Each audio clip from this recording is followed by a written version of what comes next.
Do you identify more as a Democrat or a Republican? Well, you'd be shocked if I said that in many cases I probably identify more as a Democrat. Yup, you heard that right. Donald Trump used to be a Democrat. Not just in passing, he was officially registered as one from 2001 to 2009. And guess what? He donated thousands of dollars to big-name Democrats like Chuck Schumer, Harry Reid and even Hillary Clinton. Back in the late 90s and early 2000s, Trump wasn't the conservative juggernaut we know today. He actually voiced support for universal healthcare, higher taxes on the rich, and abortion rights. I know it sounds like a bad joke, but that's actually true. On top of that, Bill and Hillary Clinton even were guests at his 2005 wedding. Imagine Trump with the same ambition, same larger-than-life personality, but a totally different ideology. Could he have taken over the Democratic Party the way he took over the GOP? Could a liberal Trump succeed?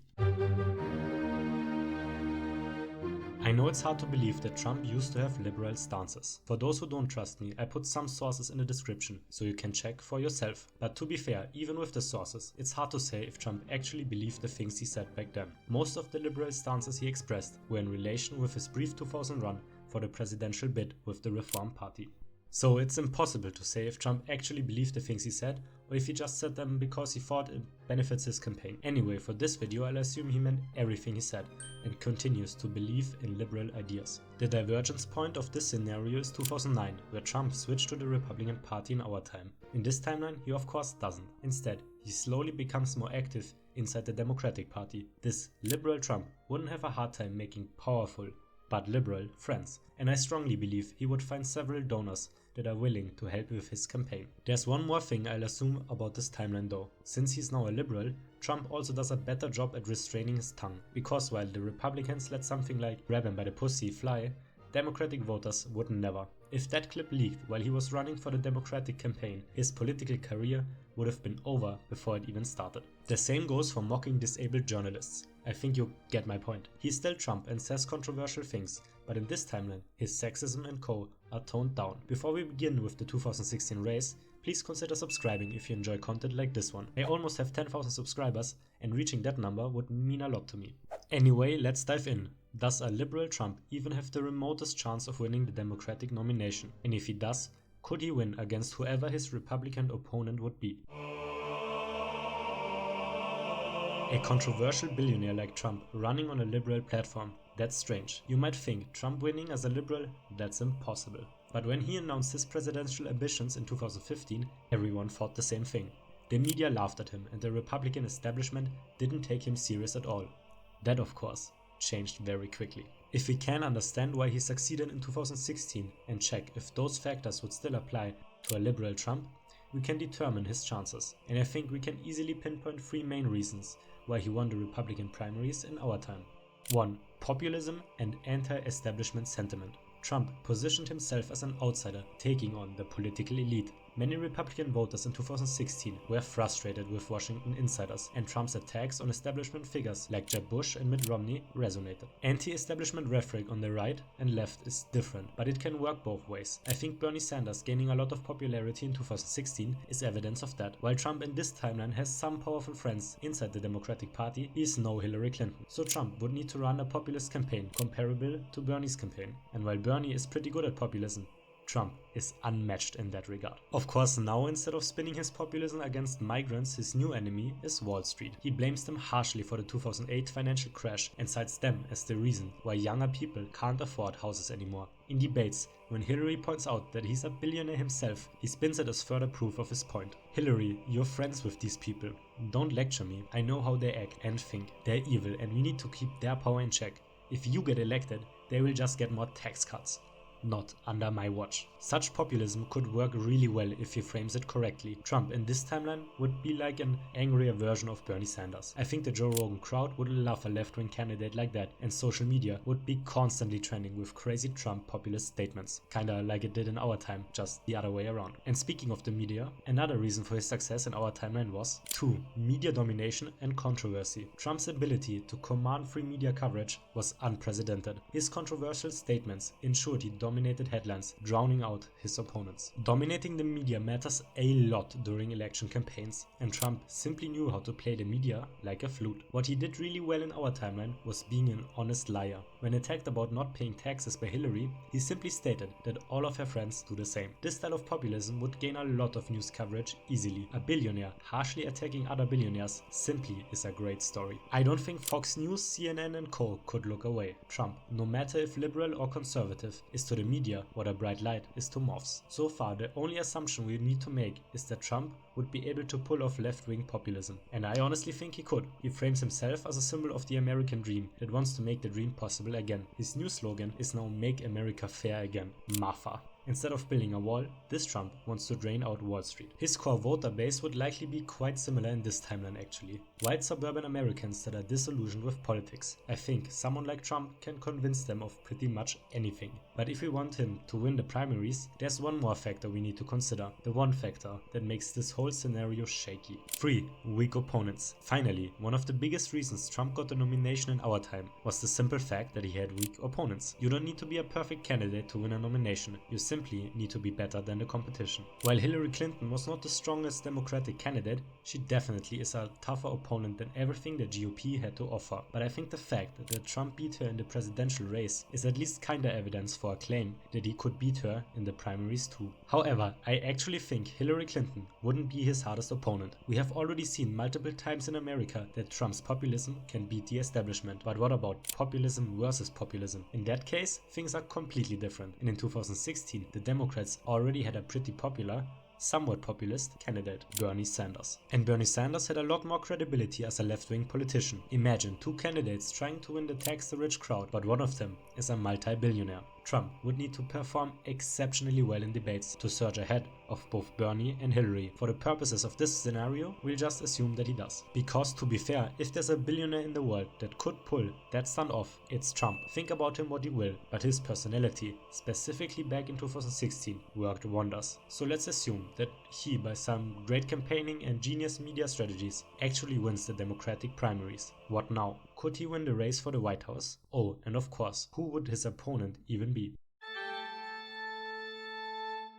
Before we can cover the 2016 election itself, we first need to look over to the other side of the aisle, because Trump, now being a Democrat, would leave the GOP with a huge void they somehow need to fill. The battle there is really between two people, Ted Cruz and Marco Rubio. Ted Cruz was the runner-up in our timeline and thus seems like the obvious choice. He has strong grassroots support among evangelical voters and his hardline conservative stances could appeal to the rising anti-establishment crowd. However, Marco Rubio was the favorite for quite a while and only lost votes when he began struggling against Trump. And Trump, of course, is now absent from the Republican primaries. So the race is now close between Rubio and Cruz. And to be frank, I think these alternate Republican primaries would play out in a similar way to the Democratic primaries in our timeline. You have a populist candidate that has strong grassroots support and is seemingly more popular in Ted Cruz. And you have a more established, safe bet kind of candidate in Marco Rubio. The GOP establishment in this timeline tries very hard to secure the nomination for Rubio, much like the Democratic establishment ensured Hillary got the nomination in our time. The primaries on both sides during this election have been incredibly heated now, making this alternate 2016 election already very emotional before it even fully started. By the middle of July, both parties have finally agreed on their candidates. The Democrats have picked Trump as per the wish of the people, while the Republicans picked Marco Rubio, much to the dislike of many Ted Cruz supporters. The 2016 election is now pretty much flipped. The Democrats have their anti-establishment candidate in Trump, while the Republicans went full establishment with Rubio. But before their battle can fully erupt, both Trump and Rubio need to make one important choice. Who will they pick as their vice president? For Marco Rubio, there are really only two good choices, Mike Pence and Nikki Haley. The latter, as the then governor of South Carolina and a rising star in the GOP, could help Rubio appeal to women, minorities and more establishment Republicans. However, I think it would be smarter for him to go with Mike Pence. That pick would reassure evangelicals and conservatives. Thanks to Ted Cruz not getting the nomination, that crowd is a bit alienated and Rubio needs to do his best to win them back. While that was a pretty easy pick, the choice Trump has to make is far more interesting. Trump needs to decide if he wants to double down on his populism or if he wants to build some bridges towards the Democratic establishment. Alienating old-school Democrats could seriously threaten his chances. So, who would be a nice candidate to win some trust back from old-school Democrats? I am not joking, but I unironically think his best choice here would be Joe Biden. Biden has a ton of experience and picking him would reassure the Democrats that Trump isn't completely dismantling the party. But would Trump really pick Biden as his running mate? Some part of me really wants to make that scenario just for the sake of it, but honestly it doesn't make much sense. While it would be a smart move to pick Biden, it doesn't align with the liberal Trump we have established. This timeline's Trump is staunchly anti-establishment after all. And this Trump, while being liberal, is still Trump. Picking Biden would in Trump's eyes be like giving in, and that's something Trump doesn't do. This timeline's Trump would pick someone that aligns with his outsider, anti-establishment story. I could now go on and speculate who a good candidate here would be. Maybe Elizabeth Warren, maybe Cory Booker, maybe even Bernie Sanders. But why try and answer a question that has already been answered? Trump in 2000 actually tried to run for president with the Reform Party, and while he never came close, he did answer the question who he'd pick as his vice president. Do you have a vice presidential candidate in mind? Well, I really haven't gotten quite there yet. It's just Oprah. I love Oprah. Oprah would always be my first choice. Of course, we don't know if he actually seriously meant that, but I'll just take Trump by his word here. So in this timeline, our liberal Trump picks Oprah Winfrey as his vice president. And unironically, she would actually make a great addition to this ticket. Oprah is beloved across the aisle and actually has a strong reputation with mainstream Democrats. If Trump didn't dominate the media before, now he does. Two of the biggest names in entertainment are running for office together. But you might be thinking, would Oprah even accept? In real life, she's always been hesitant about running. But here's the thing, Trump has a way of convincing people. If there's anyone who would get Oprah to take the plunge, it's a once-in-a-lifetime moment like this, becoming the first black woman VP on a ticket that's already breaking all the rules. So I think yeah, she'd accept. To be quite frank, at this point the election is already over. A Trump-Oprah ticket would dominate the headlines in an unprecedented way. People would be excited about this ticket, have countless questions and watch hours of interviews the two give. All the Republicans got meanwhile are two politicians. And while a populist Republican might have been able to spin the narrative around and paint them as part of the corrupt media, neither Marco Rubio nor Mike Pence have that kind of appeal. And when it comes to debates, I'm sorry, but there's no way the Republicans win any presidential or VP debate in this timeline. Trump already proved in our timeline that he beats Rubio on the mic easily, and Oprah would simply devour Mike Pence. So as everyone expected, in November, Trump wins the election by a decent margin. Not quite a landslide, but a strong victory. Donald Trump and Oprah Winfrey are now headed towards the White House. And while the last months of Obama's presidency come to an end, they begin finalizing their strategies and pick cabinet members. America is now wondering, how will Trump's liberal presidency look like? He has a bumpy road ahead, but could he, unlike in our timeline, manage to be re-elected in 2020? On January 20, 2017, Trump is sworn in as president. His inaugural speech highlights themes of anti-corporate populism, wealth redistribution, and promises to drain the swamp. But this time, it's corporate elites and banks he's attacking, and the controversies already begin. Much like in our timeline, the media hangs on every word he's saying, and people quickly realize they're in for a wild ride. While Trump is an economic leftist in this timeline, he is still Trump. His decision-making and policies, like in our timeline, are not fully based on a deep ideology, but rather broad populism and Trump's own ego. Especially personal grievances have always played a big role in Trump's decision-making, both in our timeline and this one. And in typical Trump fashion, he begins his presidency swinging. In February, he tries to introduce his American Workers' Bill, which includes proposals for universal healthcare, a wealth tax on the richest Americans, and corporate tax hikes targeting big tech and Wall Street. However, the Republicans and several Democrats fight back, and the bill fails to pass through the Senate. The Democrats who fought back are of course the ones Trump so dearly hates. They're the establishment kind of Democrats with big donors behind them. So in March, Trump orders a trade war, not with China, but with American corporations, launching tariffs on Amazon, Facebook, and major pharmaceutical companies. Corporate America pushes back hard, leading to a sharp economic downturn, but Trump's base of working class voters applaud the move. In media appearances, Trump begins calling American corporations deeply corrupt. In media outlets like Fox and CNN, who critique his tariffs harshly, are now labeled as part of the corrupt elite. The rest of 2017 continues in much the same way. The media, established politicians, and Trump are in a constant dance of arguments. Things are heated, and day by day, Trump polarizes America further and further. By late 2017, his supporters begin fully idealizing him, viewing him as someone fighting an uphill battle Blue MAFA hats are being sold en masse and are commonly seen in many liberal cities. However, on the countryside, especially in the South and Midwest, they are despised, and entering, for example, a small town in Alabama with a blue MAFA hat could get you in serious trouble. By late 2017, the hashtag #MeToo movement hits America by storm, and while our Trump did a better job of keeping his tongue shut, he's still engulfed in several controversies, like his hush money scandal with Stormy Daniels. Initially, as the movement begins, both Trump and Oprah voice strong support for it. But as several voices, mainly Stormy Daniels, begins calling out Trump and his hypocrisy, he turns on the movement.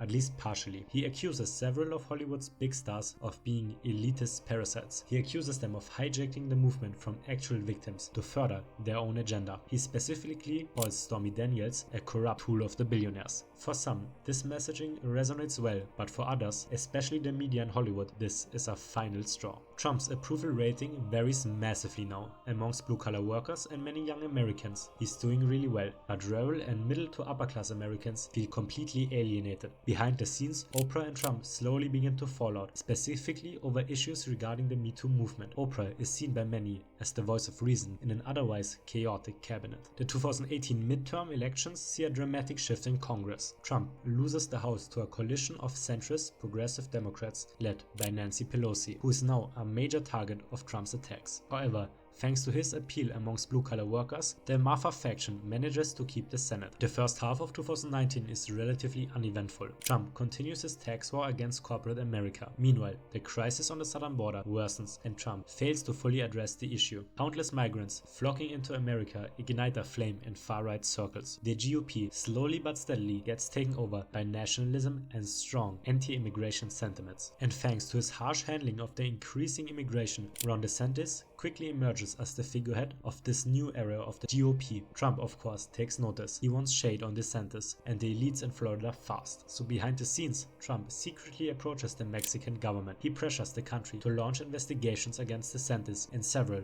of his powerful friends. DeSantis has a harsh immigration stance, but if Mexico can prove that DeSantis or someone close to him is exploiting Mexican workforces, that would be a huge deal. Trump begins tweeting that Florida businesses tied to DeSantis exploit cheap migrant labor while he pushes anti-immigration laws. Ultimately, however, this move backfires harshly for Trump. His move towards the Mexican government is exposed by investigative journalists. This leads to a huge scandal, and the House, not being controlled by MAFA, quickly moves to impeach Trump. Liberal Trump is now the third president in history to be impeached. Luckily for him though, the Senate has his back and nothing besides a media shitstorm comes of the impeachment. While Trump's image is now even more tainted, his core base rallies behind him hard. They believe every word he's saying. And according to Trump, the impeachment is an attempt by the corrupt corporate elites to take him down. MAFA begins taking their aim towards Florida, and they nickname Ron DeSantis as Ron the Sellout. Several far-left organizations begin rising up in late 2019.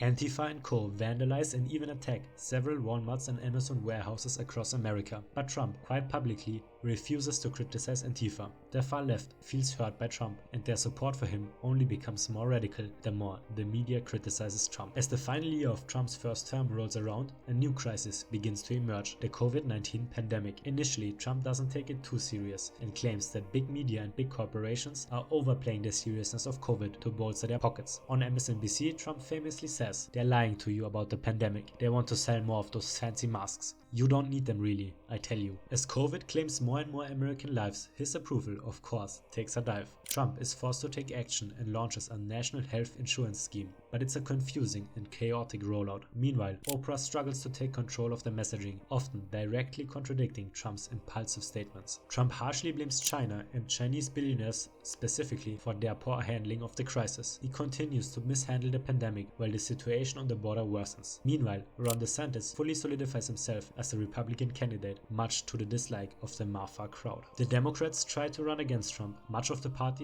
puts their weight behind Joe Biden, but Trump's base is way too energized and support for mainstream liberal ideas is at an all-time low. The 2020 election is quickly shaping out to be a battle between Donald Trump and Ron DeSantis. This election heats up very quickly. Trump keeps Oprah as his running mate, while DeSantis picks Nikki Haley to also have a more centrist appeal. The two begin harshly spouting insults at each other. Thanks to Trump, all dignity has left American politics by this point. Both parties are willing to get dirty for victory. Trump accuses DeSantis of exploiting migrants and being a deeply corrupt billionaire tool void of any morals. DeSantis, meanwhile, calls Trump a fake populist and wannabe dictator who has failed to unite America, destroyed the economy, and is personally responsible for hundreds of thousands of COVID-19 deaths. In early polls, DeSantis quickly surges ahead, further pushing Trump into a corner. Oprah tries her hardest to appeal to the woke, reasonable crowd, but Trump is too far gone by now. He openly calls several billionaires like Mark Zuckerberg, Jeff Bezos, and Elon Musk enemies of the people and claims that they should be imprisoned. And exactly these billionaires now fully and openly turn on Trump. Big Tech and Wall Street openly back DeSantis, and many social media sites get flooded with anti-Trump posts. And thanks to tech billionaires pressuring Twitter, the platform bans Trump in May of 2020, right as the election campaign begins to fully pick up steam. This infuriates the far left massively, as they view it as proof of the billionaires rigging America against Trump. In several cities, Antifa protesters clash with DeSantis supporters, often resulting in violence. Trump once again refuses to condemn this violence, further confirming to the far left base that he is truly on their side. In June, the first debate is held, and as expected, it quickly turns sour. Trump attacks DeSantis harshly, calling him the usual anti-establishment insults. DeSantis remains cool, however, and simply replies with, "Shut up, man." As election night slowly approaches, it becomes clear that Trump won't be re-elected. The Democrats, behind the scenes, breathe a sigh of relief, as they would rather deal with a Republican president than to continue to deal with Trump's far-left populism. Trump's core base, however, is not willing to be defeated that easily, and they begin to prepare. On November 3rd, the early vote clearly favors Ron DeSantis. Trump openly calls it the biggest fraud in American history, and as the night continues, while the gap narrows thanks to mail-in ballots which heavily favor Trump, it is clear that Ron DeSantis has won the election. Trump, however, doesn't buy it. He quickly accuses billionaires, Wall Street, and Silicon Valley of rigging the election in DeSantis' favor. Oprah tries to calm the storm, but Trump doubles down. He publishes a statement reading, "They're trying to steal it. The billionaires want their puppet in the White House. Fight back." This marks the first time in American history a president is not willing to accept the peaceful transfer of power. For many, this acts as further proof that Trump is not fit to be president. His base, however, believes every word he's saying. The elites up there, with their unlimited wealth and power, surely wouldn't have a hard time rigging an election, right? They wouldn't. Trump's base concludes, and many take to the streets in pro-Trump, anti-Wall Street protests. Tensions are high during the end of 2020, with Trump still refusing the peaceful transfer of power. Ron DeSantis, meanwhile, calmly picks his cabinet members and simply ignores the claims about election fraud. Trump tries to approach several swing states like Georgia so they can investigate billionaires buying votes. However, all states refuse to help Trump and claim there is no evidence of that happening. Trump has backed himself into a corner and is furious. Even his once closest ally, Oprah Winfrey, has now pretty much abandoned him, as she officially announced that she will certify the results. The only thing Trump has left is the MAFA crowd. Through several live streams, he encourages his supporters to fight against this massive injustice against him. Wall Street, Silicon Valley, Hollywood, and DC have all turned on me. They are powerful and try to stop me, but we are more powerful. You need to fight like hell. And the far left takes him by his word. In many major cities, especially New York and San Francisco, massive Antifa-led MAFA protests break out. Radical militants direct the crowd on how to obstruct the billionaire class as much as possible. Big businesses, government buildings, and especially Wall Street get surrounded by tens of thousands of protesters. In Wall Street, MAFA basically holds an open-air party called Occupy Wall Street Again. Thousands pro-Trump diehards blockade the streets of New York, preventing stockbrokers and bankers from reaching the New York Stock Exchange. Wall Street quickly begins pressuring Andrew Cuomo, the governor of New York, to deploy the National Guard. He, however, hesitates, fearing he would alienate leftist voters. And in his defense, the protests so far have been peaceful, but as the end of 2020 and the certification of the election results draws closer, that changes.